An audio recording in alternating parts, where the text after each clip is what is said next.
at the University of Maryland, College Park. She's focusing on increasing accessibility and diversity in digital collections with different techniques ranging from artificial intelligence and also natural language processing.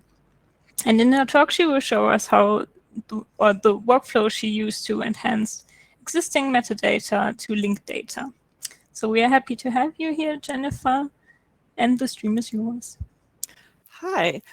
So this project began as a collaboration between University of Maryland College Park and Spelman College to try and bring some of their photo collections to be more accessible, particularly in terms of engaging with their alumni community, because it's a very engaged community and they don't have a lot of library staff hours to work with. So leveraging that crowd energy would be great for them. So you'll see a little bit later that drove some of the design decisions in this, but it is much more widely applicable as well.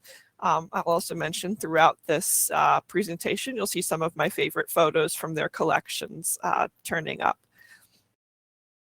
So I'm sure I'm preaching to the choir a little bit here, but there are some major benefits to be had from linked data, especially for small institutions and for collections with value to cultural minorities, for public history endeavors, the I was there when history happened kind of projects, where you end up with lots of names that are interesting to that group of people, but not to Wikipedia, for example, or to Wikidata, that it doesn't meet their notability threshold, but is definitely interesting for a small archives user community.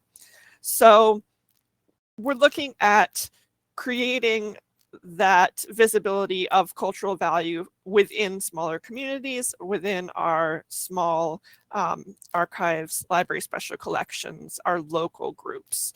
And the great thing about linked data is that when you build and publish those networks, they can then be connected to larger ones, which can then further help identify information that's been lost about the context, can help you fill in details about who's depicted, what they went on to do in life, and other information about what you're seeing in just a photo that might have a minimal description in your catalog. So before we go further, here's the GitHub link to find these scripts. They do have some dependencies, including one with a hardware dependency. So let me just briefly go over that. These scripts are each part of a workflow. They're available free as in pizza and free as in freedom. The dependencies, it's all in Python. Some of them are Jupyter Notebook scripts because some steps take a lot longer than others. And so I moved that into the notebook so that you could run the heavy stuff once and then the smaller stuff multiple times, rather than keeping it all strictly in Python scripts. We've also got libraries from Python: OpenCV, TensorFlow, NLTK, Selenium, and RDFlib. And TensorFlow is the one that you need your NVIDIA graphics chip. Otherwise, it takes a lot of finagling to make TensorFlow stop looking for an absent NVIDIA chip. So that may be a small hurdle. A lot of laptops these days do have NVIDIA chips, so just check yours before you decide to commit.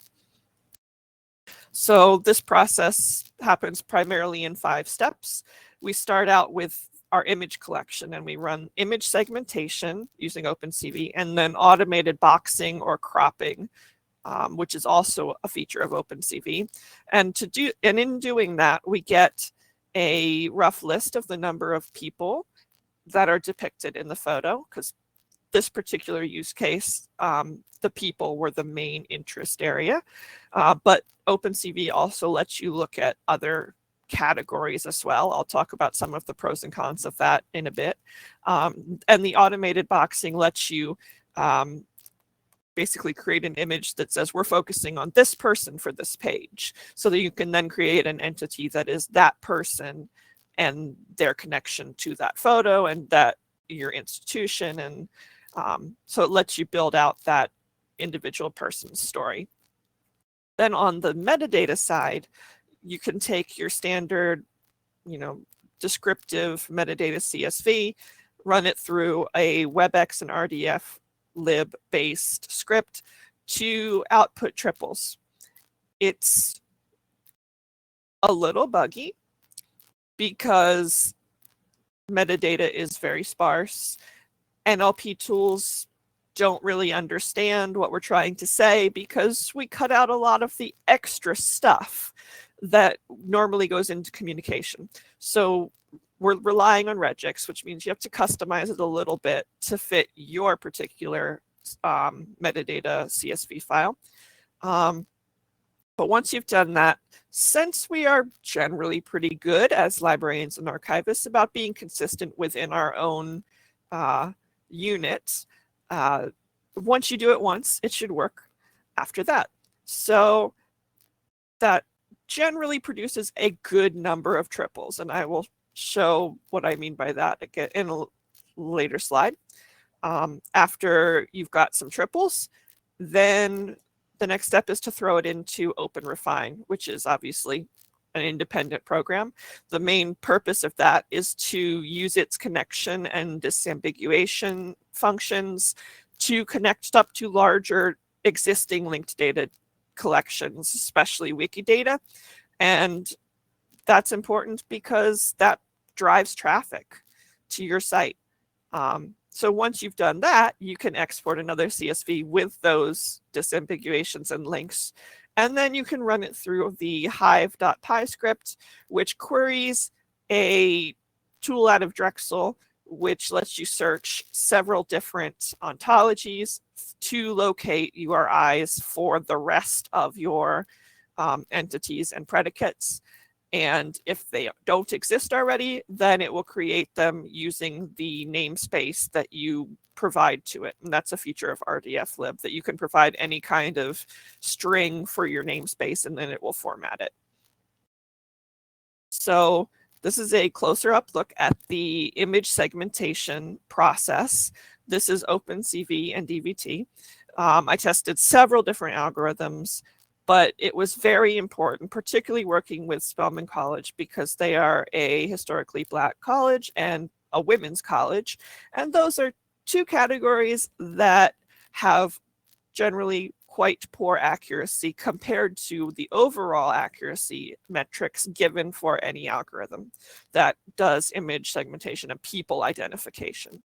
But OpenCV and DVT do very well at people. I do have to say, if you're interested in things other than people, for example, if you are a fashion museum, not the best choice. OpenCV and DVT is really only interested in ties as far as clothing goes. I like to say it has a tie fetish. It just, anything stripy on the chest, it thinks is a tie. So even though it's a women's college, we would often get more ties than people coming up in our image segmentation. It's just, I assume it comes from having trained the original image segmentation AI on lots of portraits of old men in suits. But that's something we can improve on in the future. We also had some issues with context awareness where the data set has some ontological tags, but it doesn't understand that cups versus beakers. It tends to think any table is a dining table. And I plan to work on that, both of those issues in the future work to try and improve on this. But a couple of good things. It has strong consistency. It works the same every time on the same image. So it always comes up with the same people. There are some issues where it gets confused by people who aren't in portrait poses. So the dance collections, the casual poses, sometimes it couldn't quite tell where one person ended and another began. It would sometimes miss a couple of people. So there is some need for the librarian in the loop just to run over the image segmentation. That's another reason that working in Jupyter Notebook is helpful here, because you can see it print out its shading over each person and make sure, yeah, that is the correct number of people that I see in this image before it moves on to the next one. Then it's automatic boxing. Once you've identified that it's got all the people right, it automatically can run the boxing script and draw in those lines, or you can have it crop to those lines. And then those images are ready to go on the individual person entity page at a later date. And then we move over to the text processing, or the metadata text processing. And we start with a fairly standard, this is Dublin core metadata in CSV format. We run it through our script and it spits out triples. So subject, predicate, object.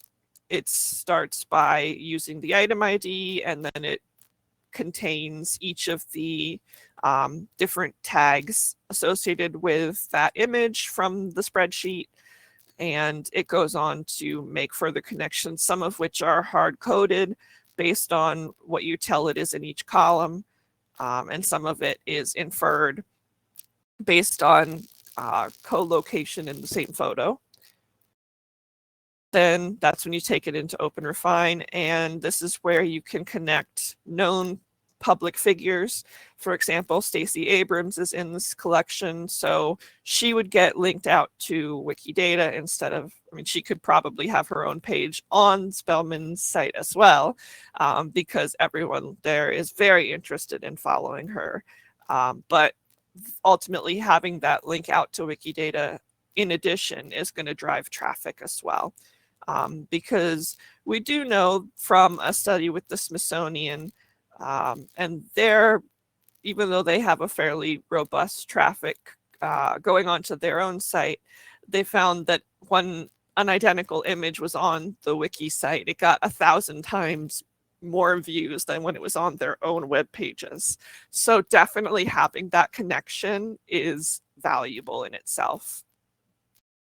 So after you export whatever you have managed to link from OpenRefine, then you can use the Hive tool. And Hive is a search page out of Drexel University's Metadata Research Center. It lets you query all of these different vocabularies at once. You select what the script will select these particular four, just as most relevant to a photo collection, but you can customize those selections in the script, and then it runs the search query and it tries to find the best match. Now this is difficult because there's a lot of duplication here. So you can see already African American, the first 4 or 5 hits are not necessarily the best choices. So currently it looks for the best longest match in regex, and it pulls the URI for that.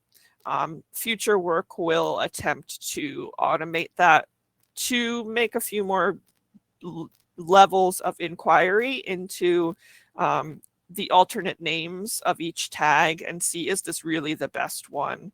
But that's a considerable amount more work than we have done at this stage, than I have done at this stage. So at this point, it just grabs the first longest match. Some of those will be a little buggy. Like if you had Michael Jackson, you might end up getting Janet Jackson instead because she would come first alphabetically.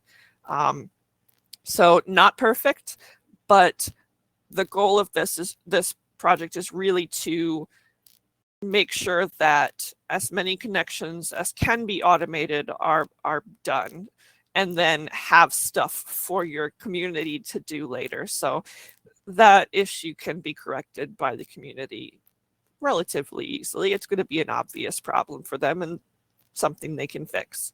So at this stage, it does what it was needed to do. And here we have a subset of our subset of our subset. This is just people in the images. So our people are this solid ring. They're all given unique identifying numbers.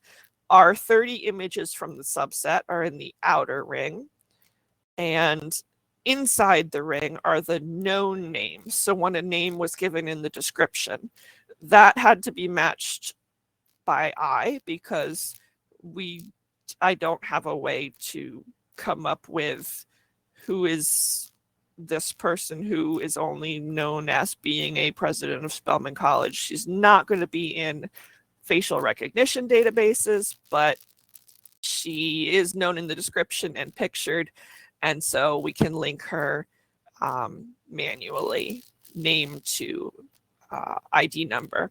But again, that's also something that the community here was very interested in doing. They would love to go through and say, I know who that is, I'm going to put their name on that one. So definitely it's not necessarily a drawback. It's not necessarily something that has to be put on the librarians. It can be something that the crowd can do. And to evaluate this project and make sure it was actually going to work well, it's hard to know when you don't have it up and running and it's only a small subset and it's not connected to other archives, other libraries.